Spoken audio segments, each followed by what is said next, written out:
Estamos aqui hoje para apresentar o nosso segundo podcast da Escola Municipal Rural Duque de Caxias, com os alunos do 5º ano, sob a orientação da professora Sandra, da disciplina de robótica. E nós também contamos com o apoio do professor Emerson, da professora Graciele e da professora Nayara. Hoje o tema é sobre a dengue, uma doença que vem deixando nós, alunos, professores, comunidade e a cidade preocupados. E por isso nós contamos com a presença do Pardini, coordenador do controle de endemias, da diretora Juliana e da mãe do nosso colega Arthur, Vanessa. Eu sou a Sofia Cristina e esse é o Miguel Humberti. Então vamos dar início ao nosso podcast. Qual o papel do agente de controle de endemias no combate à dengue? Olá, bom dia a todos. Primeiramente, quero dizer que é um prazer estar aqui na Escola José Duque de Caxias. A gente confunde um pouquinho o nome das escolas, porque ontem nós tivemos um evento no SESI, né, onde teve algumas escolas também participando, e agora de manhã a gente está aqui na Duque de Caxias. O papel do agente de endemias é o seguinte: cada agente nosso ele é responsável de 800 a 1.000 imóveis. Eles trabalham de uma forma setorizados, né? Eles têm assim uma UBS, né? Uma unidade básica de saúde como referência, aonde ele tem uma sala, ele tem um cantinho dele lá, ele deixa os seus materiais. De manhã ele pega a sua bolsa, seu material e sai a campo para fazer as visitas. Cada agente ele visita em média de 30 a 35 imóveis por dia. E ele tem um papel importante, ele é capacitado, ele é preparado para descobrir nos quintais das residências onde estão os possíveis criadouros do mosquito da dengue. Porque muitas vezes o morador acaba não percebendo que a caixa d'água dele está um pouquinho destampada, o vaso de flor dele lá no quintal acumulou um pouquinho de água. Então ele tem, por incumbência, por obrigação, na verdade, de descobrir esses focos, orientar o morador aonde estão esses possíveis criadouros, e no caso do morador não possibilitar, às vezes uma residência que tem um senhorzinho de idade, ou às vezes uma senhora de idade que não consegue virar um depósito maior, ele tem por incumbência também de eliminar esse depósito, né, que esteja lá criando o mosquito da dengue. E orientar o morador quanto à visita que ele fez, as irregularidades que ele encontrou no quintal, sobre os sintomas da dengue, né, não só da dengue, da zika e da chikungunya também, e a importância da participação desse morador de não deixar mais criar mosquito no seu quintal. Pardini, de forma resumida, o que você poderia nos falar sobre a dengue? Olha, hoje nós sabemos, eu costumo dizer isso, inclusive, né, que o Aedes aegypti ele é o maior empreendedor que existe. É um mosquitinho que ele transmite os 4 sorotipos da dengue, né, que é 1, 2, 3 e 4. Transmite a chikungunya, a zika vírus, o vírus da zika vírus, a febre amarela e também hoje a febre maiaro. Então, são 8 tipos de vírus que o único mosquitinho consegue transmitir. A dengue são 4 tipos de vírus. É uma doença que, a partir do momento que o mosquitinho picou essa pessoa, 4 a 5 dias depois, essa pessoa começa a aparecer os sintomas, desenvolver os sintomas, que é, primeiramente, febre, dor de cabeça, dores nas articulações, a dor retroorbital, que a gente fala que é uma dor assim no fundo dos olhos, muitas dores nas juntas, que a gente fala, né, que é as articulações, dores musculares. E é uma doença, nós chamamos esse primeiro vírus que a gente adquire, a gente chama de dengue clássica, porque ela dura 10 dias, o próprio organismo combate esse vírus, cria anticorpos, né, produz anticorpos e combate esse vírus. A pessoa volta às atividades normais. Lembrando que esse mesmo vírus, essa mesma mosquitinho que transmitiu a doença para nós, até foi debatido bastante isso aqui na escola, que muitas pessoas, o mosquito não transmite a doença para algumas pessoas, né? Na verdade, ele até transmite o vírus da doença, só que a pessoa não desenvolve os sintomas. Então, nós trabalhamos com 3 tipos de doença da dengue clássica, que é a sintomática, oligossintomático e assintomática.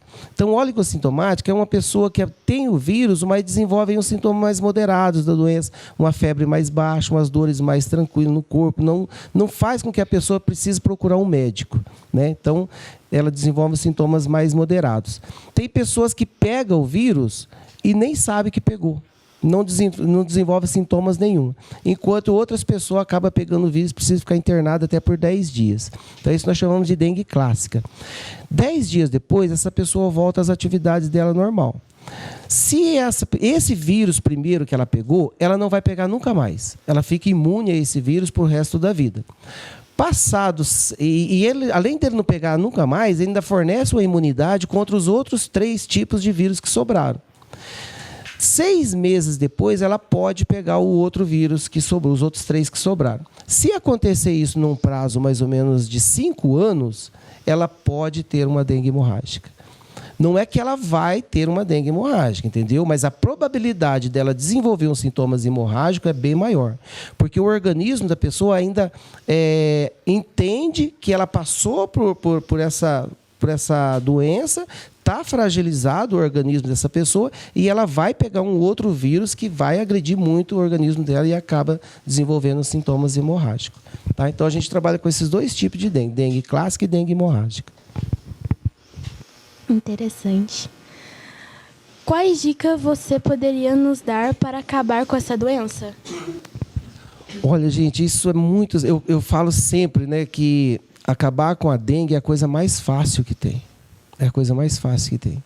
Se cada um de nós fizéssemos nossa parte, se cada morador cuidasse do seu quintal, não deixasse, né, a água parada, eu sempre falo assim, ó, não precisa muita coisa. Se cada morador tirar 10 minutos por semana, lá no sábado de manhã, no sábado à tarde, no final de semana, domingo, dá uma olhadinha no teu quintal. Um copo desse, né, um copinho que fica lá no quintal com água e tem as larvas do mosquito. Se o morador for lá e jogar fora essa água, ele não vai ter problema, né? Ele já vai estar eliminando esse foco. Não preciso esperar 2 meses para o agente de endemias ir lá e fazer esse trabalho por ele. Se cada um fizesse isso, pega o teu vaso de flor, coloca um pouquinho de areia ali onde para a água, naquele pratinho, a areia vai ficar úmida, a flor não morre e o mosquito não vai desovar. Então, se cada um fizesse a sua parte, a gente conseguiria acabar com a dengue sem precisar usar inseticida, porque já está mais do que provado que o inseticida não resolve o problema. O que acontece muitas vezes, o morador liga para nós lá dizendo que tem mosquito atacando durante o dia, se o carro fumacê vai passar. O carro fumacê não vem mais. Aquele carro fumacê ele só vem quando o município entra em epidemia de dengue. Porque além de matar o mosquito, ele mata também abelhas, ele mata os marimbondos, mata filhote de passarinho que está lá no ninho. Então, ele agride mais a natureza do que ele resolve o problema. Então, e não vai resolver, porque onde está o criadouro lá, onde tem o foco gerador, se você não eliminar ele, o carro fumacê passa e mata os mosquitos que estão adultos, no outro dia tem outra população de mosquitos nascendo. Então, não vai resolver. Tá? Então, é cuidar dos quintais, cada morador fazer a sua parte. Diretora Juliana, o que a Escola Duque de Caxias tem feito para combater a dengue? Bom dia. Primeiro de tudo, prazer estar aqui com vocês. Prazer em participar de um momento tão importante, diante de um assunto tão importante. Parabenizar a professora pelo trabalho. E dizer que o papel da escola, eu acho que é trabalhar com os agentes mirins contra a dengue. Porque os agentes da endemia já estão nas ruas, conversando com os adultos, e nós estamos preparando os futuros agentes que vão agir nas casas de vocês e também ensinar tantas outras pessoas. Então, a escola insere isso no nosso conteúdo. As professoras, de forma muito criativa, mostram para vocês como é que a gente pode estar trabalhando para que isso não aconteça, nem aqui na escola, nem nas nossas casas, para que vocês... ao sair do portão, saibam que se encontrar uma tampinha, um papel de bala, o vaso, em qualquer lugar que vocês estejam conscientes e transmitindo também essa consciência a todos os adultos que vocês encontrarem. Diretora, de que forma nós, alunos, poderíamos contribuir mais para acabar com o mosquito Aedes aegypti? Praticando o que vocês aprendem aqui, né? Então, vocês, enquanto alunos, absorvem, né? Aprendem aquilo que é praticado aqui na escola de maneira um pouco diferenciada, num joguinho de torta na cara, num podcast, no conteúdo em sala de aula, bem lúdico, do jeito que os professores trabalham. E o que vocês podem fazer é divulgar, passar à frente todo esse conteúdo que vocês aprendem aqui na escola. Assim, vocês não protegem somente a si, mas também familiares, amigos e, por que não, uma população toda, né?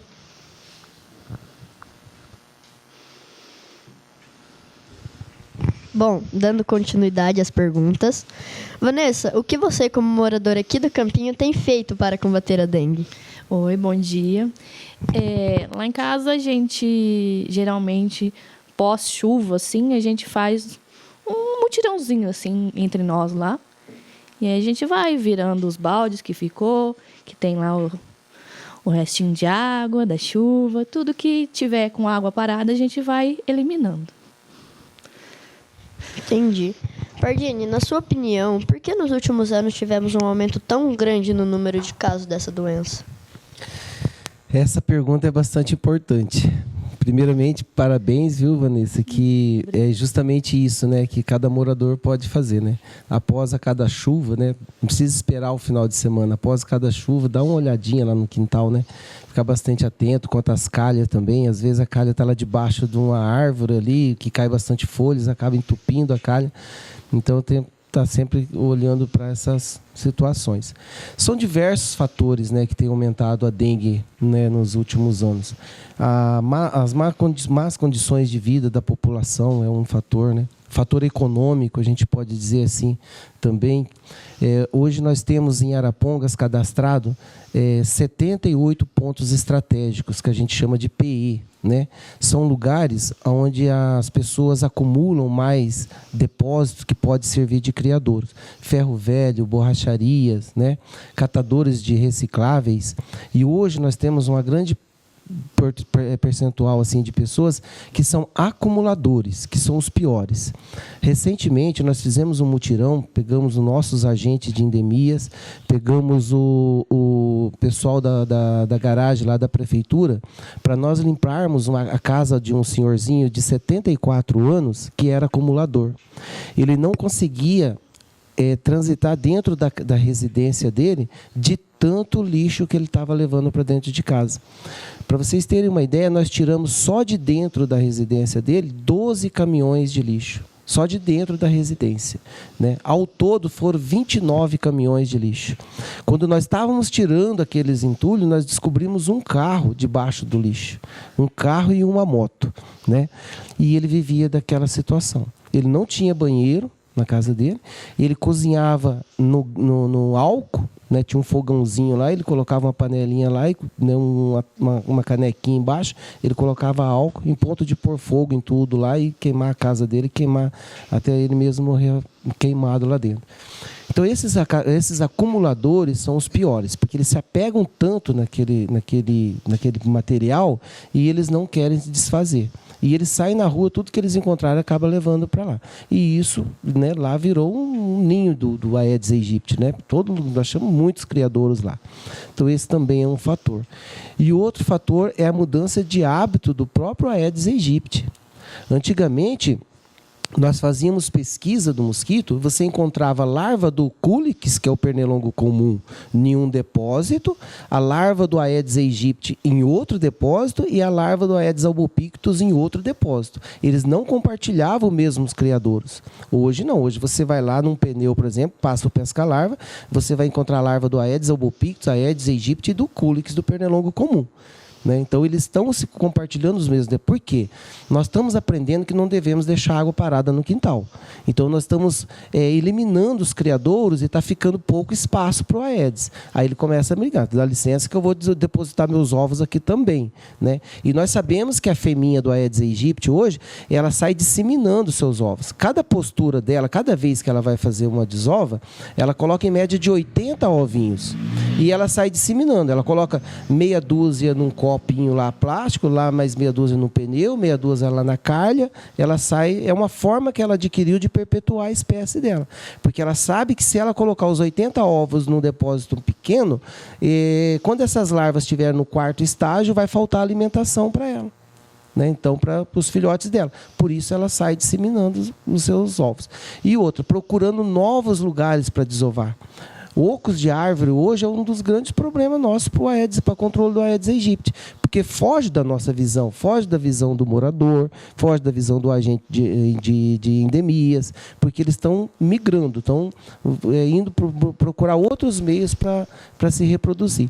E agora, bem recentemente, descobriram, e a gente é prova viva disso que eu vou falar, que a larva do Aedes aegypti, no quarto estágio dela, se ela sofrer qualquer alteração, se ela perceber, porque as larvas ela põe o sifão respiratório para fora para respirar.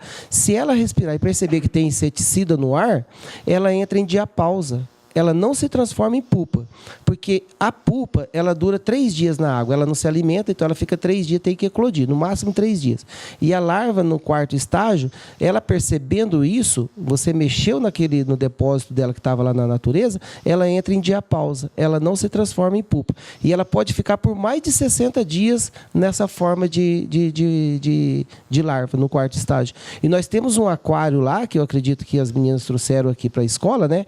Nós temos larva lá que já está indo para 40 dias que estão lá no quarto estágio, não se transforma em pupa. Então, esse fator do Aedes aegypti está mudando seus hábitos, né, uma grande parte da nossa comunidade não está colaborando para a gente eliminar, o mosquito é o que faz com que tenha aumentado muito a dengue. A dengue é uma doença cíclica, a gente sabia que ela veio num ano, ficava 2, 3 anos sem vir, depois vinha de novo. Agora não, agora nós estamos, por exemplo, agora esses últimos anos, 2 anos seguidos e entrando em epidemia de dengue. Entendi. Legal. Como a população pode ajudar a combater a dengue? Então, é isso que a gente está discutindo. A população tem um papel fundamental no combate ao vetor. Né? É isso que a nossa colega aqui, a Vanessa, moradora do Campinho, disse, após a cada chuva, fazer a sua parte. Principalmente, nós temos recebido muitas reclamações, até mesmo fotos, vídeos de pessoas que saem da sua casa, morador que sai da sua casa com um saquinho de lixo e vê um terreno baldio e acaba jogando o lixo lá. Outros, terminou lá uma obra, alguma coisa lá, um pequeno reparo na sua casa, ele junta todo aquele material e procura um terreno baldio, um fundo de vale para acabar despejando esse lixo, né, descartando esse lixo. Então é de fundamental importância que descarte o seu lixo no lugar certo, no lugar correto, para que isso não venha a acontecer. E outra coisa muito importante que os moradores podem fazer para nos ajudar é atender, abrir as portas para os agentes de endemias. Nós temos hoje 30% dos nossos imóveis, em Arapongas hoje são em média de 60 mil imóveis. Nós temos 30% desses imóveis que a gente não consegue entrar. Esse mês foi 32%, ou seja, em torno de 18 a 20 mil imóveis, a gente não consegue entrar para realizar a visita. Muitos porque trabalham, ficam fora o dia todo, né? A gente entende isso, mas muitas pessoas têm irregularidade no seu quintal e ele acaba não abrindo a porta para o agente de endemias. Ele vê que o agente está lá na frente, ele não sai para atender. Tá? Então, esse é um fator bastante importante que a população poderia nos ajudar. O agente de endemias, ele não vai lá para multar, para brigar com o morador, de forma alguma, vai lá para orientar, vai levar informações para o morador. Entendi. Vanessa, você tem recebido o agente de controle de endemias em sua residência? Sim, sim. E você consegue identificar os criadouros, ou seja, onde o mosquito põe seus ovos? Acho que qualquer recipiente que pare a água, né? Que a água fique lá parada. Verdade. Para finalizar as perguntas do podcast, eu gostaria de perguntar para vocês se gostariam de deixar um recado para as pessoas que estão assistindo o podcast. Acho que não. Eu, como gerente do controle de endemias, eu sou da antiga SUCAM, né? Sou do Ministério da Saúde. Hoje lotado em Arapongas, de coordenador do controle de endemias. Quero dizer que a gente tem 70 agentes de endemias nas ruas fazendo o trabalho de combate a esse vetor. Só que nós poderíamos ter hoje 1.000 pessoas que não resolveria o problema se nós não tivéssemos a participação da nossa comunidade, a participação das escolas, porque a gente entende que mudar o comportamento de uma pessoa mais velha é complicado. Não é fácil, sabe o costume. Mas vocês, crianças, hoje, né, têm um papel importantíssimo, porque você chega em casa, vocês cobram dos pais, vocês cobram dos avós, né, e vocês fazem o trabalho, vê a água parada lá, já elimina. A gente vê o resultado em prática quando tem esses eventos nas escolas. Então, eu quero deixar aqui os parabéns à Escola Duque de Caxias, parabéns à diretora pela iniciativa, a professora Sandra. Poucas vezes eu tenho visto o trabalho que é desenvolvido aqui em outras escolas, sabe? Nós temos algumas escolas que têm feito ótimos trabalhos, mas essa torta na cara, por exemplo, foi a primeira vez que eu levei uma tortada na cara, né? Então, quero dizer parabéns, professora Sandra, parabéns, diretora. O caminho é esse, sabe? É fazer com que as nossas crianças entendam que nós não podemos deixar água parada nos nossos quintais, que nós não podemos descartar os nossos lixos em qualquer lugar, tem um lugar adequado, fazer a separagem do lixo reciclável, né? Eu era bem assim, sabe?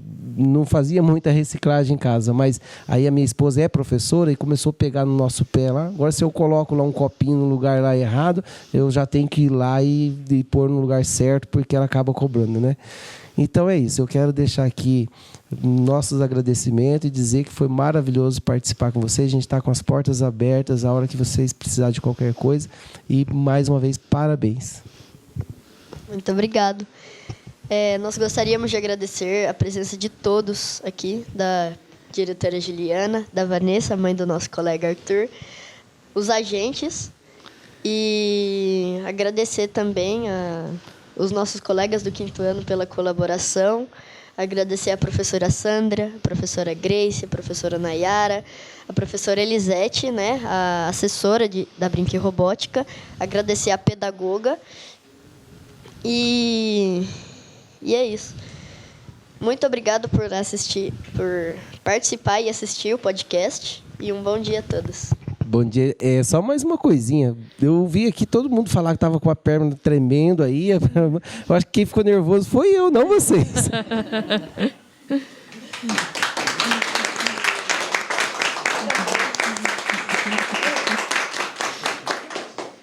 Pode parar de tremer?